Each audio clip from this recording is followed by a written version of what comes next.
क्या दानिश्वर तबका जंग के जो बयानिया है उसको चैलेंज करने में आलमी सतह पर कामयाब हुआ है या नहीं? देखिए, दानश्वर तबके ने या अवाम ने या किसी ने भी अगर कोई इम्पैक्ट देना होता है तो उसके लिए जो एक जरिया नशर इशात होता है वो बहुत अहम होता है।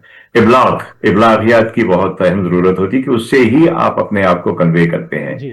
तो आज से 20 25 30 बरस पीछे जाए तो हम पहले अखबार था, अखबार के बाद रेडियो था, रेडियो से टेलीविजन आया।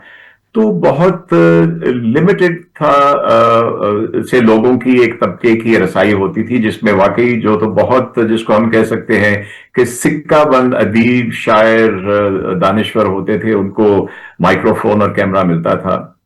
तो उसमें मैं समझता हूं कि बड़े संजीदा लोग ज्यादातर जिनका इन अमूर पे गिरफ्त होती थी, जो जमाने में हो क्या रहा है उसके साथ चलते थे, तो उसके हिसाब से वो लिखते थे, वो पॉपुलर होता था और लोग उसको समझते थे और उस पे यानी उससे उनको तहरीक मिलती थी कुछ जी। बेहतर करने की। आप फैज की गजलों को याद कर लीजिए, हबीब जालिब को याद कर लीजिए। जी। हम देखेंगे से लेके और हबीब जालिब की गजल नज्मों तक आप देखिए, उसका इम्पैक्ट होता था। जी। अब एक जबरदस्त चेंज आई है, जिसके मेरे ख्याल में कि बहुत से मनफी असरात भी हैं। कि अब इंटरनेट ने, मोबाइल फोन ने हर किसी के हाथ में माइक्रोफोन भी दे दिया है, कैमरा भी दे दिया है, और उसको दुनिया भर में 1 सेकंड में वायरल करने का एक तरह से उसको इजाजत भी दे दी है, कोई इसके जी। ऊपर चेक नहीं है। जी। तो अब इसमें दानिश्वर तबका जो है उसकी बहुत बांट हो गई है। उसमें जिसको हम कह सकते हैं कि मनफी रवैया रखने वाले, नेगेटिव रवैया रखने वाले, और इंटरनेट के और इसके साइबर के जो तरीकों को इस्तेमाल करके बयानियां बनाने वाले लोग बहुत आ गए हैं। लेकिन इससे मैं समझता हूं कि अभी भी जो संजीदा तबका है, लोग ये नहीं है कि उनके पास, अगर मैं कह सकता हूं कि जाहिलों के पास अगर ये चीजें आ गई हैं तो अक्लमंदों के पास भी हैं। जी। लेकिन ये जहद मुसलसल है, जरा मुश्किल हो गई है। लेकिन इसका बिल्कुल जो उनका अपना एक फर्ज है उनको पूरा करना चाहिए। और अगर आप अब भी देखें तो दुनिया के हर कोने में आपको, जिसको हम कहते हैं ना कि एक अच्छी या सेन वॉइसेस, वो अभी भी आती हैं। जी। वो भले गजा के बारे में हो, और उसके अंदर इवन इसराइल के अंदर से आवाजें उठती हैं, अमेरिका जी। के अंदर से, यूरोप के अंदर जी। से उठती हैं इवन नॉम आवाजें। चॉम्स्की ने भी बहुत, हालांकि वो खुद यहूदी जी, हैं, हम- उन्होंने हमेशा अच्छी बिल्कुल, बात की। बिल्कुल नॉम चॉम्स्की बहुत उसके ऊपर खा। एक और इनके बड़े बहुत बड़े हैं, I am forgetting his name, काफी कॉमन आजकल आ रहे हैं, ही इज अ ज्यू। लेकिन वो जितना कुछ बोलता है इसके बारे में, गजा के जी। बारे में, इसराइल की जो दहशतगर्दी उसके बारे में, अमेरिका का जो रोल है उसके बारे में, ही इज अमेरिकन ज्यू। जी। तो सेम आवाजें हैं। और इनका यही जिसको कहते हैं ना कि अपने हिस्से की शमा जलाते जाइए। तो ये जो भी जी। संजीदा दानश्वर हैं, उनको ये सिलसिला जारी रखना चाहिए जी। कि कहीं ना कहीं आपकी आवाज पहुंचती है। और फिर उसके भी आप देखिए कि गजा के सिलसिले में मैं अफसोस के साथ कहूंगा कि मुसलमान मुल्कों से ज्यादा यूरोपियन मुल्कों में बड़े बड़े जुलूस निकले इसकी फेवर में।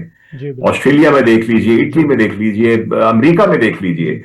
तो वो कैसे हुआ कि कुछ सेन आवाजों ने वो अपनी आवाज पहुंचाई, उनको लोगों ने सुना। और अच्छी बात हमेशा अपील करती है। जी। बिल्कुल। जो गलत बात होती है, मनफी प्रोपेगेंडा होता है, वो कुछ अरसा तो चल सकता है लेकिन मुस्तकिल नहीं चल सकता। जी। बिल्कुल। इसलिए मैं कहूंगा बिल्कुल कि दानिश्वर तबके को अपनी जो जहद है उसको मुसलसल रखना चाहिए, जिदोजहद जी को। सर। अच्छा सर, सिविल सोसाइटी का इस वक्त बदलती आलमी सूरत हाल के हवाले से क्या किरदार होना चाहिए, पाकिस्तान के हवाले से भी और आलमी सियासत के हवाले से भी? आप गजा की बात कर रहे हैं? जी, गज़ा भी, और ईरान के हवाले से जो मामला चल रहे हैं, वेनेज़ुएला के हवाले से चल रहे हैं, और जैसे एक बदमस्त हाथी आजकल हर एक को वो टक्कर मारने के चक्करों में है, उसको काबू करने के लिए क्या कर सकते हैं? हमने तो कहा था उसको काबू करने के लिए उसको नोबेल इनाम दे दीजिए।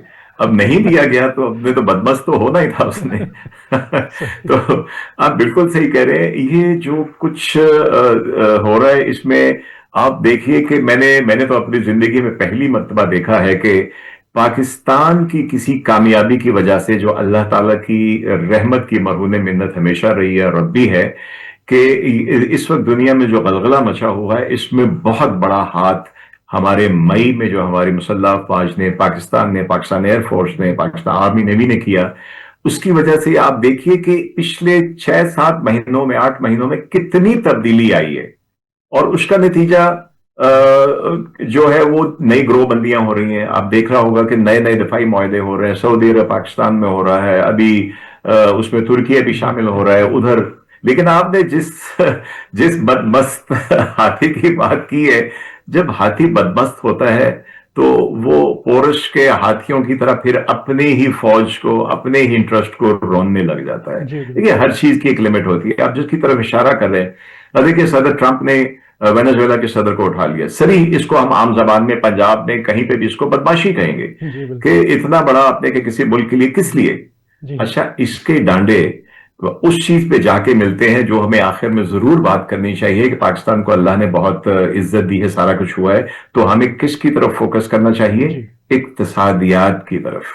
जी क्योंकि ये सब कुछ जो हो रहा है, वेनेजुएला को क्यों उठाया गया? लार्जेस्ट, आप अब तो बच्चा बच्चा जानता है कि सबसे बड़े दुनिया के तेल के जखायर उनके बिल्कुल। पास हैं। अब तो ये भी सबको पता है कि उसका सबसे बड़ा खरीदार चाइना है। अब तो जी ये भी पता चल गया है कि चाइना और ये सब मिलके जो पेट्रो डॉलर्स हैं उसकी हेजेमनी को, उसकी जो गिरफ्त थी उसको कमजोर कर चुके हैं। अब वो युआन में खरीदते हैं, रशिया रूबल में खरीदता है, ईरान जो है अपने तोमान में या अपने जो ईरानी रियाल है उसमें बेचता है। जी तो ये एक डेस्परेशन है।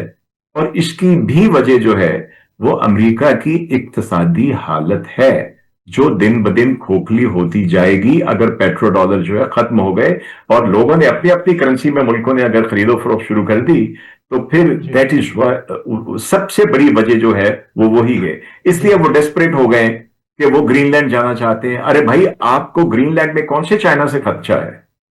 अब ये बहाना लगा कि नेटो उसका डिफेंस सही तरह का नहीं कर सकती, वहां पे तो कुछ भी नहीं हुआ। जी बिल्कुल। तो लेकिन क्या होगा? इससे सबसे पहले मैंने अपनी जिंदगी में पहली दफा नेटो में और अमेरिका में दरार पड़ते देखी है। जी बिल्कुल ऐसे ही। 20-30 सिपाही सही, लेकिन 3-4 मुल्कों के, यूरोपियन यूनियन के सोल्जर जो है ग्रीनलैंड में पहुंच गए हैं। जी तो आई आई थिंक ये वही अपनी सफों में हाथी जो है वो नुकसान पहुंचाएगा। जी और ये वक्त शायद थोड़ा और लग जाए, लेकिन ये उनके इंटरेस्ट में बिल्कुल नेगेटिव साइड पे जाएगा और शायद उनको बहुत मुश्किलात का आगे सामना करना पड़े।